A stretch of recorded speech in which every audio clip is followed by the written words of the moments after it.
Okay तो चलो पहला वाला का आंसर दीजिए. Take down in a peg. You will be okay facing certain idioms which you must have heard for the first time. आपने इसका सुना होगा बट इसको भी याद होना चाहिए क्योंकि एग्जाम्स में पूछे गए हैं. यू नेवर नो, एक एग्जाम का इडियम दूसरे में आ जाता है. ओके तो चलो लेट्स स्टार्ट. आंसर देना शुरू करिए. Everything is okay. Take down a peg. ये जो पेग तो आप पेग तो सबको पता ही है. ओके जैसे वाइन का एक पेग, दो पेग, तो कुछ ऐसा कुछ लगेगा अरे उसने तो एक पेग पी रखा है, दो पेग पी रखा है, तो कुछ आएगा कि टू गेट टू ड्रंक. नहीं, उस सेंस में नहीं है. टेक डाउन अ पेग का मतलब होता है ना बहुत ह्यूमिलिएटेड, बहुत शर्मिंदा फील करना, बहुत शर्मिंदा, ह्यूमिलिएटेड. टू स्पीक फ्रैंकली भी नहीं होगा, ओपनली गेट हर्ट नहीं हो. जैसे पीने के बाद कभी कभी क्या होता है बहुत अजीब तरीके से बिहेव करते हो. ओके और बाद में जब होश आता है नेक्स्ट डे ना, तो आप बहुत शर्मिंदा फील करते हो. You feel humiliated. Okay very insulted, embarrassed. पीने के बाद आपकी एक्टिविटीज अजीब अजीब सी होती है. सिंगल ब्लेस्डनेस. सिंगल ब्लेस्डनेस आंसर देना. ब्लिसफुल डिलाइट, बहुत खुश. Belief in one God. The state of being unmarried और अ पंक्चुअल पर्सन. यस जैसे बोलते हैं ना अरे ये तो बड़ा ब्लेस्ड पर्सन है, ये तो बड़ा ब्लेस्ड है, इसकी तो शादी नहीं हुई है, इसके तो दुख दर्द नहीं है, बड़ा ब्लेस्ड है, इसके लाइफ में शादी वगैरह नहीं हुई है, ऐसी बात नहीं है. तो सिंगल ब्लेस्डनेस का मतलब होता है ना जो लोग अनमैरिड होते हैं. Okay the state of being unmarried. Celibacy बोल देते हैं. तीसरा, not fit to hold candle to. ये शायद आपके ई बुक में है. आंसर देते जाइएगा थोड़ा स्पीड में. Not fit to hold a candle मतलब हम कैंडल लेके क्या करते हैं, दूसरों को रास्ता दिखाते हैं. ये तो रास्ते दिखाने लायक भी नहीं है, मतलब बड़ा तुच्छ, inferior person. Inferior. Okay next वाला. Make somebody's hackles rise. To humiliate someone, options are very close. Make someone's hackles rise. To annoy someone, to take back. क्या? अच्छा previous हो, ठीक है, इसको previous कर देना. To take back, previous statement, या to let loose a wild animal on someone. क्या होगा? To make hackles rise. आपके हैकल्स राइज हो जा रहे हैं. इसका मतलब ह्यूमिलिएट नहीं होता, मतलब आप किसी से बहुत ज्यादा अनॉयड हो.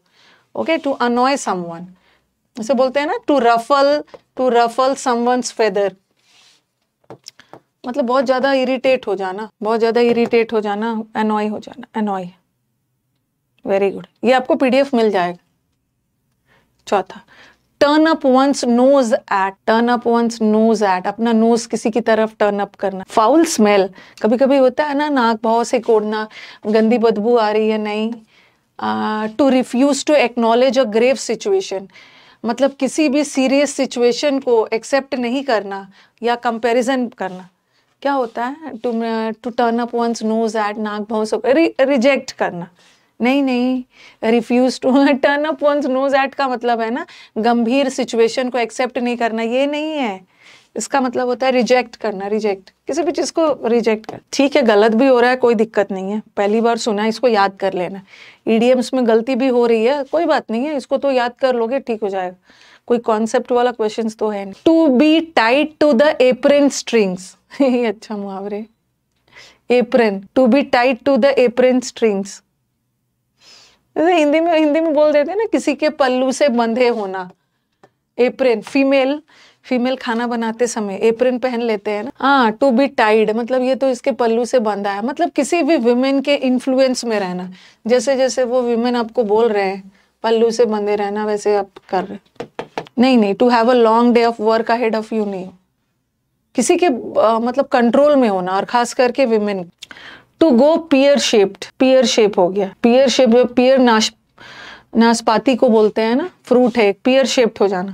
पियर शेप्ड का मतलब फैट नहीं हो जाना. कभी कभी किसी का बॉडी भी पियर शेप्ड होता है, बट पियर शेप मतलब फैट नहीं होता. पियर शेप्ड का मतलब होता है ना कोई भी चीज रॉन्ग हो जाना, गलत.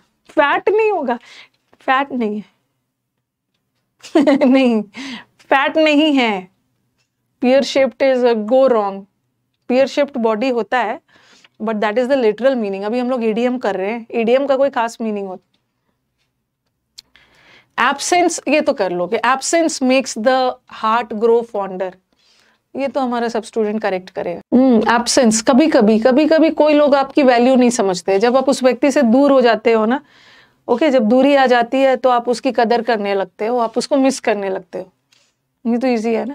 सेपरेशन, एब्सेंस, सेपरेशन आपके लव को और भी स्ट्रांग बना। Next, better to wear out than to rust out. Wear out का मतलब भी है कोई भी चीज एकदम खराब हो जाना, और रस्ट का मतलब होता है जंग लग जाना। कोई भी चीज का जंग लगने से बेटर है ना कि वो बर्बाद ही हो जाए, खत्म ही हो जाए। कभी कभी क्या करते हो, आप कोई काम नहीं करते हो, एकदम लेजी बैठे रहते हो। अगर आप लेजी बैठे रहोगे ना तो आपका बॉडी में भी जंग लग जाएगा। तो बेटर है कि कोई अच्छा काम करके, मेहनत करके मरना ज्यादा बेटर है, ना कि सुस्त बैठ के जंग लगाना अपने बॉडी। बता ही दिया, it's better to work hard. ये बोल रहे कड़ी मेहनत करके मर जाओ, वो ज्यादा बेटर है, ना कि आलसी होकर आलस में बैठ। कई इसमें आपको इडियम्स भी दिख रहे होंगे, कई प्रोवर्ब्स भी होता है। अरे नीचे वाला दिख नहीं रहा है, पता नहीं नीचे वाला स्लाइड, नीचे वाला ना, अच्छा ठीक है, ट्राई टू सी। ये बोल रहे a drowning man will clutch at a straw. मरता हुआ व्यक्ति को तिनके का सहारा, स्ट्रॉ मतलब तिनका। खैर जो लास्ट वाला ना, लास्ट वाला जो ऑप्शन है वो ऐसा है भी नहीं आंसर। ये बोल रहे हैं कि जो लोग डूबते हैं ना, डूबने वाले मैन को एक तिनके का सहारा भी मिल जाए। This is said about a person, मतलब कोई ऐसा व्यक्ति जो वेरी डिफिकल्ट सिचुएशन में है और वो कोई भी अपॉर्चुनिटी, छोटे से छोटा अपॉर्चुनिटी जो अवेलेबल है वो उसका सहारा लेगा बचने के लिए। ये ग्रेट माइंड्स थिंक अलाइक, जो जिसके दिमाग, ग्रेट माइंड्स एक जैसा सोचते हैं। Thinkers always think in a similar way, positive and great thinkers share similar views. Great, मेरे को लग रहा है मेरे स्टूडेंट्स इसमें कंफ्यूज होंगे, या तो इसमें या तो इसमें, क्योंकि ऑप्शंस आर वेरी क्लोज, इसी दो बीच में कंफ्यूज हो गए। थिंक अलाइक, अलाइक का मतलब है एक जैसा, एक जैसा, एक जैसा और एक जैसा। हाँ, डी नहीं होगा। ग्रेट और फेमस लोग एक जैसा सोचते नहीं है। ओके, ग्रेट माइंड्स, पॉजिटिव, जो लोग पॉजिटिव होते हैं और जो ग्रेट थिंकर्स होते हैं उनके विचार भी सेम होते। फेमस लोगों के लिए नहीं है। ग्रेट माइंड्स का मतलब है जो लोग पॉजिटिव है, फेमस नहीं है। डी नहीं है, बी आंसर है, बी। ये कंफ्यूजन वाला था। ग्रेट थिंकर्स, ग्रेट माइंड मतलब ग्रेट पीपल की बात नहीं हो रही है, ग्रेट थिंकर्स की बात हो रही है, positive and great. Lend your money and lose your friend. अरे ये तो पता ही है सब। किसी को पैसे उधार दोगे ना, मांगने जाओगे तो वो तो आपका दुश्मन बन जाएगा। दोस्ती खराब करने के लिए पैसे उधार में दे दो। Lending to money to a friend will create quarrels between the two. One may lose money, but one should not lose one's friend. One must not help a friend. When you want to become close to someone, you must give them money. किसी से नजदीकी बढ़ाने के लिए पैसे देने हैं। इसी दोनों में से बता दो। हाँ, वन में लूज मनी, हमें पैसे लूज कर सकते हैं बट दोस्ती नहीं, ऐसा नहीं। Lending money to your friend will create लड़ाई झगड़ा। ये पैसे दो फ्रेंड के बीच में लड़ाई झगड़ा। Cross the stream where it is the shallowest. Stream का मतलब है वो नदी, छोटी वाली नदी को उसी जगह से क्रॉस करो जहां पे वो बहुत शैलो है। शैलो का मतलब है नॉट डीप। जैसे आपको कोई नदी क्रॉस करना है, ओके, नदी क्रॉस करना है तो उस नदी में हम देखेंगे ना कि कैसे मैं आसानी से क्रॉस कर जाऊं, तो मैं उसी जगह को ढूंढूंगी ना जहां नदी की गहराई कम हो, तो जहां से मेरा काम आसानी से हो जाए। यस, इजी वे में काम करना, do things in the easy. जहां पे नदी कम गहरा है वहां से मैं आसानी से क्रॉस कर लूं। Next, a closed mouth catches no flies.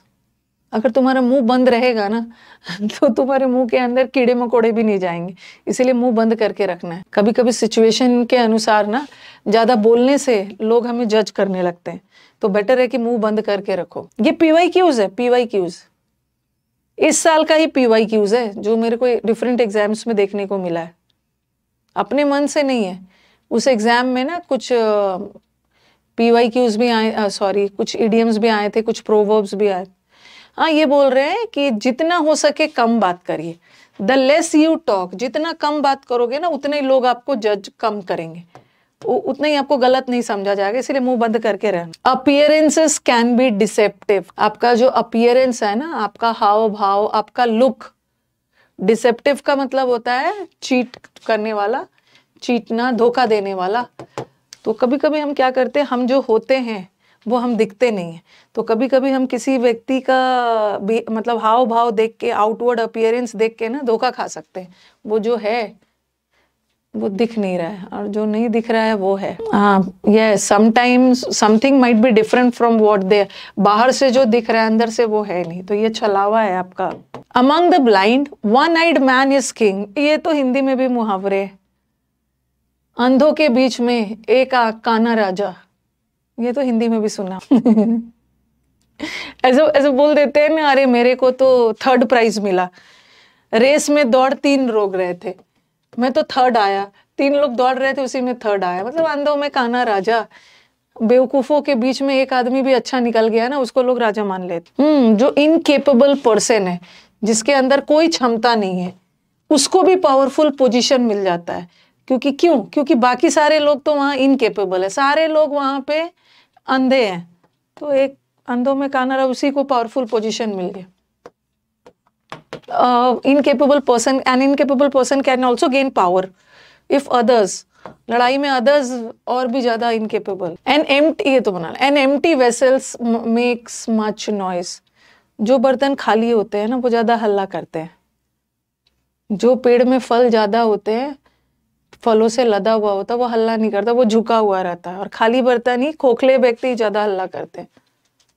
जिसको कम नॉलेज होगा ना वो सबसे ज्यादा हल्ला करेगा। फूल्स एंड बेवकूफ लोग, जिसको कम नॉलेज है वही सबसे ज्यादा बातें करते हैं। You can't unscramble eggs. अच्छा, स्क्रैम्बल्ड एग्स है ना, भुर्जी बनाते हो ना, स्क्रैम्बल्ड एग्स, एग्स का ऑमलेट बनाते हैं तो स्क्रैम्बल नहीं करते, अंडा भुर्जी बनाते हैं तो एग्स को स्क्रैम्बल करते हैं, छोटे छोटे ऑमलेट बना के छोटे छोटे टुकड़ों में, स्क्रैम्बल्ड एग्स। तो एक बार आपने एग को स्क्रैम्बल करके अंडा की भुर्जी बना दी, फिर उसको अनस्क्रैम्बल नहीं कर सकते हैं ना। एक बार जो अंडा स्क्रैम्बल हो गया, फिर उसको हम अनस्क्रैम्बल नहीं कर सकते। इसका मतलब क्या है कि एक बार जो चीजें हो गई फिर हम उसको रिवर्स नहीं कर सकते। ठीक है, a thing, something which is done, एक बार जो चीज हो गया फिर आप उसको रिवर्स नहीं कर सकते। हो गया वो हो गया, इरिवर्स। After victory tighten your helmet cord. लड़ाई के बाद अपने हेलमेट को टाइटन करके रखो। वैसी बात नहीं है कि क्लोज टेस्ट में अगर आपका क्लोज टेस्ट इंप्रूव हो गया है ना तो आप बहुत ज़्यादा खुश हो जाओ, अरे मेरे को तो क्लोज टेस्ट पैसेज में जीत हासिल हो गई, अब तो मैं निश्चिंत हो सकता हूँ। नहीं, पता चला कि क्लोज टेस्ट में आपका 10 में 10 या 8 आ रहा है और ज़्यादा निश्चिंत हो जाओगे ना तो फिर से 10 में से 5 और 4 आना शुरू हो जाएगा। तो जीत के बाद भी आपको सतर्क रहना है। Howsoever big a task it starts with a small step। नहीं, हम लोगों को एडवाइस करते हैं कि आपको फोकस्ड और तैयार रहना है। सफलता मिलने के बावजूद भी लाइफ में नया नया प्रॉब्लम्स आ सकता है, निश्चिंत नहीं होना है। ओके, उसके बाद भी आपको सतर्क रहना। A ship in the harbour is safe but that's not what a ship is for.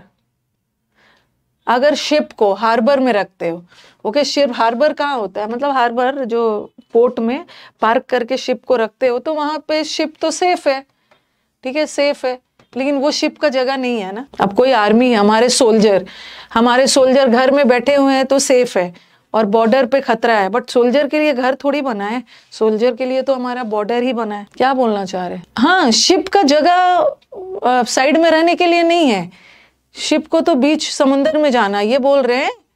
नहीं, बी आंसर बिल्कुल भी नहीं है। Get out of your comfort zone.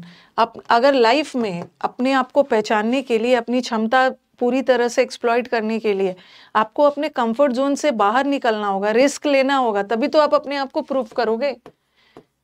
Ship का असली जगह घर में बैठे शिप तो सेफ हो, लेकिन शिप घर हार्बर के लिए थोड़ी है, उसको तो बीच समंदर में प्रूव करना है अपने आप। राइट ऑन द बटन, आपको दे दिया गया, आपको एक शर्ट दे दिया गया और बोला गया शर्ट को राइट ऑन द, शर्ट का बटन एकदम सही सही जगह पे लगाना। एक तो टेलर वगैरह जो शर्ट का बटन लगाते हैं ना, एग्जैक्टली एकदम एक एक डिस्टेंस पे, नहीं तो फिर शर्ट का लुक खराब आएगा। कभी कभी अपने आप को प्रूव करने के लिए आपको अपने कंफर्ट जोन से बाहर निकलोगे, डरना नहीं है, रिस्क लेना है, तभी तो आप अपने आप को, अपने पोटेंशियल्स, अपनी एबिलिटीज को लोगों के सामने ला पाओ। एग्जैक्टली करेक्ट, सही सही जगह पे एकदम राइट बटन लगाए। Exactly. To put one's shoulder to the wheel, अपना व्हील मतलब चक्का, अपना शोल्डर डालना। सपोज बारिश हो रही है, आपकी गाड़ी, बैलगाड़ी, घोड़ा गाड़ी कहीं पे फंस गया है, आपने बोला कि अरे टेंशन मत लो, आपने उस व्हील को ही अपने कंधे में उठा लिया, तो इसका मतलब नहीं, to put one shoulder to the wheel का मतलब है ना कोई काम को पूरे जोश में जाकर, शुरुआत बहुत जोश में करना, कंधे पे ही उठा लिया व्हील और बाद में जाके कोलैप्स कर। आपके दिमाग में ना आपका कंफ्यूजन ये होगा कि मतलब हर मुमकिन कोशिश करना, ठीक है, आपको लगेगा to try every possible way, लेकिन इसका मतलब होता है अपना शोल्डर, अपना कंधा पर एकदम व्हील ले लेना, मतलब किसी काम को बहुत एंथुजियाज्म में, उत्साह के साथ स्टार्ट करना। आपका हो सकता था कि ये करोगे, बट ये आंसर नहीं है, सबका आंसर यही आ रहा है, but this is not the correct answer. इसके बाद फिर एरर्स होगा। टू टर्न द कवर, आज इडियम्स ही नहीं है आपके बैच में, आज इडियम्स भी है और स्पॉटिंग एरर्स भी है। पहले मैं इडियम्स खत्म कर देती हूँ जो नया नया आया। टू टर्न द कवर, अरे उसने तो पूरी तरह से कवर ही चेंज कर दिया, उसने तो पूरा चीज बदल ही डाला। डी इसलिए नहीं होगा क्योंकि इस इडियम का मतलब डी नहीं होता है। हर मुमकिन कोशिश करना वो अलग है और पूरे उत्साह से किसी काम को स्टार्ट करना अलग। हाँ, turn the cover, turn the cover का मतलब होता है ना आपने पूरी तरह से बदल दिया, मतलब उस संकट से उभर गए। टू पास द क्राइसिस, संकट क्राइसिस, संकट पार कर जाना। टू स्ट्राइक वंस कलर्स, एक कलर का मतलब होता है, ठीक है, एक कलर का मतलब रंग होता है और एक कलर्स का मतलब होता है फ्लैग। ओके, तो फ्लैग को नीचे कर दिया। शिप वगैरह में जनरली क्या होता है ना, शिप वगैरह से जब युद्ध वगैरह होता है तो जब हम हारने लगते हैं, जब हमें सरेंडर करना होता है तो हम अपने फ्लैग को, झंडा को नीचे कर देते हैं। तो चलो बताओ, टू स्ट्राइक वंस कलर्स, मतलब आत्मसमर्पण कर देना। एक कलर का मतलब फ्लैग भी होता है, झंडा नीचे कर लेना, सरेंडर। जितना है एक बार में करके खत्म करती हूँ। To die in a ditch, अब देखो इसका ना एक और होता है, to die to the last ditch या इन द, ऐसा कुछ है। To die to the last है या टू लाई इन द, ऐसा कुछ है, इन द लास्ट डिच है।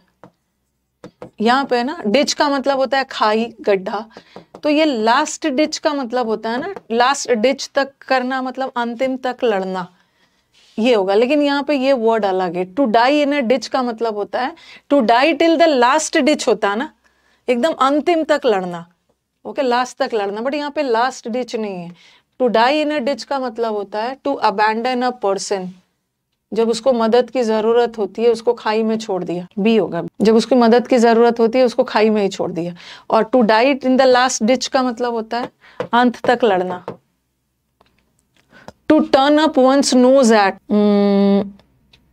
देखो यहाँ पे एक ऐसा वाला आया था ना, तो हमने वहां पे आंसर को रिजेक्ट किया था, ओके, नाक भौं से उड़ना, रिजेक्ट करना, बट यहाँ क्या होगा आंसर, अरे मैंने देखा, फोगट डिस्क्वालीफाई हो गई है, उसका 20 ग्राम्स वेट, मतलब 200 ग्राम्स ज्यादा निकल गया, ये इंडिया के लिए ट्रेजिडी ही है, सिल्वर मेडल भी नहीं मिल पाया।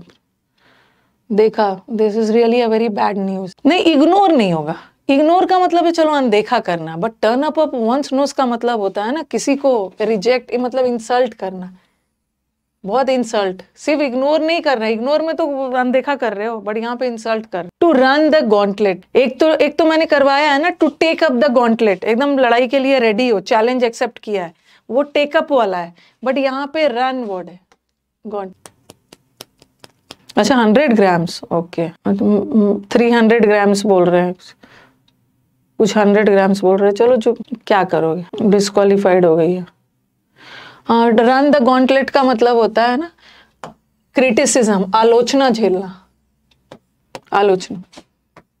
Next, hear it on the grapevine, ये तो शायद आपके ई बुक में है, थोड़ा स्पीड में चलते हैं, मुझे लग रहा है ना 50 के करीब होगा, आज इसको पूरा खत्म ही कर लेते हैं। Hear it on the grapevine, hear it, आपको कोई चीज ना अफवाह में सुनने को मिला, जैसे ग्रेप वाइन मतलब जो होता है ना, जो मतलब ग्रेप्स का जो वाइन होता है फैला हुआ होता है, उसी में ग्रेप्स वगैरह होते हैं, वाइन।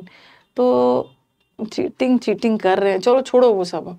मतलब कोई भी न्यूज़ आपको फैला हुआ है, र्यूमर आपको अफवाह में सुनने को मिला, एक कान से दूसरा कान। अ शिप रन, ये सब आपको नया नया इडियम्स दिख रहा है, हो सकता है इस बार आपके प्री में आ जाए। अ शिप रन, इसके बाद हम लोग फिर करेंगे स्पॉटिंग एरर्स, इसके बाद करवाऊंगी मैं। अ शिप रन मतलब वहां जहां एक ऐसा जगह जहां भेड़ को मतलब चराने के लिए जो जगह होती है ना, अ प्लेस जहाँ पे शिप वगैरह को छोड़ दिया जाता है चरने के लिए। A patch of land, greenery होता है उसके लिए। नहीं फ्यूटाइल एफर्ट्स नहीं होता है, फ्यूटाइल एफर्ट्स नहीं है। टू सेव वंस बेकन, यहाँ पर हमारे स्टूडेंट्स किसी को बचाना, या तो इसमें कंफ्यूज होंगे या तो इसमें, क्योंकि इन्होंने ये एग्जाम में आए हुए इडियम्स है, ठीक है, D3+B में आया था, दोनों कंफ्यूज है। टू सेव, कोई व्यक्ति बहुत मुसीबत में है, उसको बचा लेना। तो यहाँ पे ना देखो, सेव प्रिवेंट करना, सेव करने का मतलब क्या है कि वो ऑलरेडी मतलब किसी शर्मिंदगी से उसको बचाना, बट किसी पर्सन को गिरने से, कोई चीज खोने से, कोई नुकसान से बचाना, डिफिकल्ट सिचुएशन से बचाना। येलो प्रेस, येलो जर्नलिज्म में ये वर्ड यूज करते हैं, येलो प्रेस, ये सुना भी होगा और मुझे लग रहा है ये आपके ई बुक में होगा भी। येलो प्रेस हम उसको बोलते हैं ना, जर्नलिज्म में वो मुद्दे हम उठाते हैं जिसका मेन एम होता ही है कि मतलब रीडर के इंटरेस्ट को, ठीक है, मतलब उस मुद्दे में और भी रीडर के इंटरेस्ट को जगाया जाए। तो येलो प्रेस वो जर्नलिज्म होता है जिसका मेन उद्देश्य भी होता है रीडर के इंटरेस्ट को जगाना। What does the phrase skeleton in the closet means? अब अपने क्लोजेट का मतलब होता है कबर्ड, ठीक है, क्लोजेट में आप कपड़ों का भी क्लोजेट होता है, और क्लोजेट में आपने स्केलेटन छुपा के रखा हुआ है, स्केलेटन इन द क्लोजेट, आपने इसको कबर्ड में छुपा के रखा है। क्यों छुपा के रखा है? A skeleton in the closet, छोड़ो किसी का मर्डर करके कबर्ड में छुपा दिया आपने, ऐसे याद करने के लिए। स्केलेटन इन द क्लोजेट का मतलब होता है ना एक ऐसा सीक्रेट जिसको आप कबर्ड में छुपा के रखे हो, क्योंकि अगर लोगों को पता चला ना तो आपकी बहुत ज्यादा एम्बैरेसमेंट होगा। हिडन कोई चीज, सीक्रेट जो आपको इंसल्ट कर सकता है, उसको छुपा के रख। ग्राइंड टू अ हॉल्ट, ये तो कर लोगे, इसके तो उसी में लिखा हुआ। थोड़ा स्पीड में चलते हैं, ओके, जल्दी जल्दी करते हैं, उसके बाद हमें एरर्स भी करना है। Grind to a halt, halt का मतलब होता है स्टॉप, कोई भी चीज का एकदम खत्म हो जाना और no longer in work. To cross one's mind, जैसे कोई कोई बोलते हैं ना, ये मेरे दिमाग में एक बार तो क्रॉस किया था, मेरे दिमाग में तो एक बार आया था, जैसे बोलते हैं ना it occurred to me, okay, मतलब it came to my mind, एक बार तो ये मेरे दिमाग में आया था। okay, तो इट क्रॉस माई माइंड का मतलब क्या होगा? हाँ, ये मेरे ख्यालों में, विचारों में एक बार आया था। टू बी थॉट ऑफ, एक बार तो मैंने इस चीज के बारे में सोचा था, एक बार तो मेरे दिमाग में आया था। ऑन द डॉट, अच्छा, जैसे बोलते हैं ना डॉट, आप डॉट 12 बजे पहुंच जाना, डॉट एकदम एग्जैक्ट, डॉट जैसे बोलते हैं ना डॉट 12 बजे पहुंच जाना, मतलब एग्जैक्टली 12 बजे पहुंच जाना, एक द एग्जैक्ट टाइम। इस सेशन को मैं यूट्यूब पे भी डाल दूंगी, ओके, इसीलिए थोड़ा स्पीड में चलते हैं ताकि बच्चों की नजर से ये नए नए आइडियम्स एक बार क्रॉस हो जाए। To have a sweet tooth, अरे ये तो कर लोगे। जैसे आप बोलते हो ना, टूथ का मतलब है दांत, स्वीट का मतलब है मीठा, जिसको बहुत ज्यादा मीठा पसंद होता है ना, तो बोलते हैं ना he has a sweet tooth, इसको सिर्फ मीठा मीठा पसंद है, शुगरी आइटम। लिली वाइट, अगर हमें बताना होता है ना कि कोई भी चीज बहुत ज्यादा ही सफेद था, जैसे हम बोलते हैं, ऐसा भी बोलते हैं, एज वाइट एज स्नो, एकदम जैसे बर्फ का कलर होता है ना, एकदम वाइट चमकीला, तो हम वाइट बोलते हैं। उसी तरह लिली वाइट का मतलब भी होता है कोई भी चीज डल वाइट नहीं है, पूरी तरह से प्योरली एकदम वाइट। रिवीजन कर लेना है। To make no odds, no odds का मतलब होता है ना, नो ऑड्स मतलब तुमने जो बात बोला ना, मेरे ऊपर इसका कोई प्रभाव नहीं पड़ा, it did not cause any difference, कोई भी इसका प्रभाव नहीं पड़ना। To make a hash off, जल्दी जल्दी इसको खत्म करके फिर एरर्स करते हैं, इसको मैं यूट्यूब पे भी डाल दूंगी ये वीडियो को कट करवा के। To make a hash off, किसी चीज का हल्ला गुल्ला, हैश बनाना मतलब कंफ्यूजन क्रिएट करना, कोई भी चीज को बहुत अच्छे से नहीं करना। अस्त व्यस्त। To know something out, nose out करना, कोई भी चीज नोज आउट करना मतलब आपके नाक के सामने है, ठीक है। नोज आउट मतलब एकदम नाक के सामने, आप किस बोलते हैं ना, तुम मेरे नाक के सामने रहोगे क्योंकि मैं मतलब तुम पे नजर रखूंगा। तो नोज आउट करना मतलब कोई भी चीज को डिस्कवर करना, ध्यान से केयरफुली ढूंढ कर किसी भी चीज को डिस्कवर करना। नेक्स्ट, पॉटर अराउंड समथिंग, आपको नया नया मिल रहा होगा। पॉटर अराउंड करने का मतलब क्या है, मतलब अपना टाइम बहुत रिलैक्स्ड वे में, वॉन्डर मतलब बहुत ज्यादा रिलैक्स्ड वे में अपना टाइम स्पेंड करना, ओके, एकदम रिलैक्स वे में हो। अ लेम डक, अच्छा ये तो कर लोगे।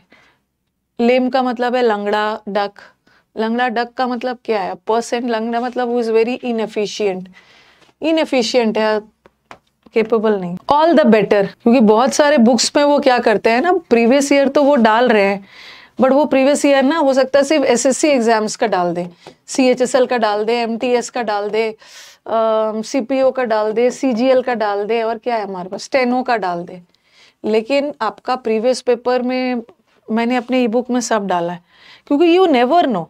पिछले बार का मैंने देखा था कि फेज या DSSB वाले एग्जाम का सारा एरर्स आपके एमटीएस में आ गया था, तो हमें सब एग्जाम का करना है, DSSB हो, एनडीए हो, सीडीएस हो, कहीं से कुछ भी आ जाए। ऑल द बेटर का मतलब है कोई भी चीज और ज्यादा एक्साइटिंग है, more exciting, okay, something which is all the better, ज्यादा एक्साइटिंग है। To call to the colours, हाँ ये तो कॉल टू द कलर्स।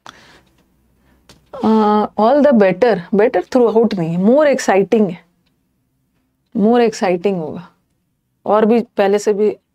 अच्छा एक बार इसका चेक कर लेना, क्योंकि आप लोग जो आंसर दे रहे हो ना, मेरे को थोड़ा सा उसमें भी कंफ्यूजन हो रहा है, एक बार गूगल करके चेक करना। तो बहुत सारे better through out, all the better, मेरे को थोड़ा सा कंफ्यूजन है, ठीक है। एक बार आप गूगल करके थोड़ा चेक कर लीजिए, एक बार आप चेक कर लीजिएगा, ठीक है, काइंडली चेक कर लीजिए, ताकि हाँ, all the better, more exciting, better through out, एक बार चेक करके मेरे को बताना, ठीक है। तब तक आगे बढ़ते हैं, क्योंकि इडियम्स में ना टीचर को भी थोड़ा ध्यान रखना होता है, आप लोग ज्यादा जानते हो इडियम्स, आप लोग ज्यादा रटे हुए हो।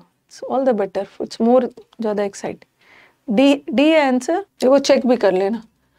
To call to the colours, to call to the colours, इसको मैं ई बुक में ऐड करवा दूंगी, क्योंकि समंदर मंथन बुक का जो दूसरा एडिशन आएगा ना, जल्द ही मैं उसको भी कर रही हूँ, उसका भी करवा दूंगी, और ई बुक में थोड़ा सा जल्दी ऐड हो जाता है ना। कॉल टू कलर्स का मतलब ये नहीं होता है अपने सही इंटेंशन रिवील करना, ये आर्मी में यूज होता है, okay. To join the army, join the army, call to colours का मतलब होता है आर्मी ज्वाइन करना, खत्म ही है। Great boast, small roast, boast करना मतलब अपनी तारीफ खूब करना, डिंगना, जितनी ज्यादा काम कुछ नहीं करोगे डिंगोगे ज्यादा, अब खत्म ही है ये, इसको मैं ई बुक में ऐड करवा दूंगी ना। ना, कॉल टू कलर्स का मतलब होता है रिवील टू इंटेंशंस नहीं, और join the army. Great boast, people brag, हाँ लोग अपनी बोस्ट करना मतलब सिर्फ अपनी तारीफ करते हैं, अपनी कमियों को छुपाने के लिए, इतना है यार। ऑन द बेंच, बेंच पे बैठा हुआ है थोड़ा सा हिंट दे दिया आप, जजेस के ग्रुप को बेंच बोलते। ऑन द बेंच का मतलब क्या होता है, जजेस का पोस्ट होल्ड करना, डिसीजन जज। A blind man is no जज ऑफ कलर्स, एक अंधे आदमी को कलर जज करने के लिए बोलोगे तो वो कर पाएगा, तो किसी ऐसे आदमी से आपको एडवाइस नहीं लेना है जिसको कुछ पता ही नहीं, okay, because he is blind, वो कलर को कैसे जज करेगा। तो don't take advice from a person जिसको उस बारे में कुछ पता ही नहीं।